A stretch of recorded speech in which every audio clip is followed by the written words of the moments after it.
Fresh cut flowers don't always need to stay and go in a vase. Today you'll need a hammer to preserve and appreciate those beautiful blooms that we see outside this time of year.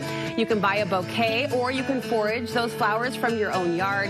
The essence of color and shape is mirrored in a pounded botanical print. Flower farmer Lindsey Waddoups is joining me with a few new ways to enjoy fresh flowers. It's great to meet you. Great to have you. Thank you. So tell me about your flower farm and what you do and why you love it. So I started my flower farm 5 years ago when my daughter was about a year old, and I'm like, oh, I need a project. And so I cut out 800 square feet in my backyard and started farming, and it's grown every year.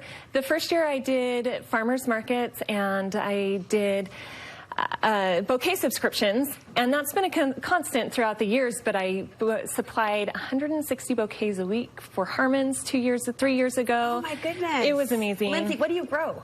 I grow now I grow dahlias. I had to make a change because the seasons of families change, and so I changed and I grow only dahlias, and it's an amazing flower, and I grow them for event and wedding planners and designers, and then I still do the subscription because I just can't get rid of it. Everyone loves flowers. I'm sort of gritting that this started as a, quote, nap time project. Like, I need something to do, and now look at what you're growing and providing and offering and sharing with us today. So some ways to preserve flowers. You've got, first, an awesome bookmark project that involves the hammer that I mentioned.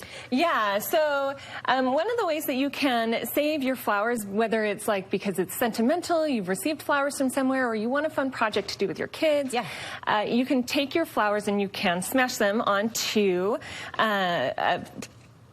like a bookmark. So this is a paper bookmark. Stationery or cardstock. Smash them. Technical term. Smash them. Smash them. How do we do literally? So this is also a cloth because you can do it on a cloth. Oh, so nice. I'm going to set them here on fabric too. And I'm going to pick this flower here, and I'm going to put it just right on here, and I'm going to grab this flower. So you can have some fun on the front end with the creative arrangement, like the color palette and the placements. Some off the page, some on. Yep. And then you'll just fold over your paper, take your hammer. This hammer's been through a lot.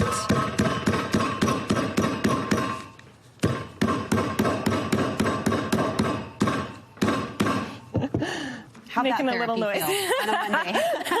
Apparently I need to hit it harder. But yeah, and then it just comes off, and oops, I guess I look at that. Really wish it goes. Kind of the marking, and you could get more aggressive. Yes, well, and obviously I should have flipped them over, but here on this side, oh, pretty. You can see this came through really on here. Pretty. Okay, so, great.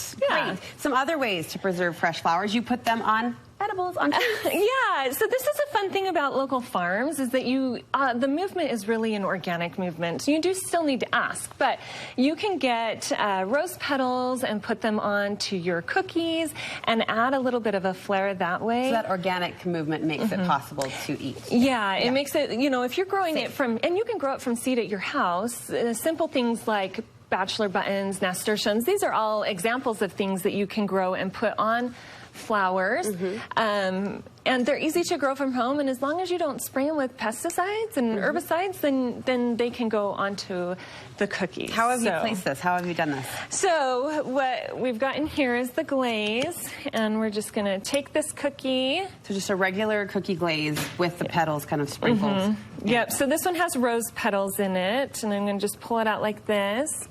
And then you can always find in the glaze a little bit, some of those petals. And be strategic about the placements. Yeah. How pretty. And just that extra specialty touch, right? Yeah. To know that that was something a little bit extra. Yeah. All right. What about just basically arranging them in a vase? It's what most of us default to, but you say there are some tricks that can elevate the presentation a little bit. Yeah. So right here is, so I still do those subscriptions as I was talking about. And this here is a bouquet from the subscription.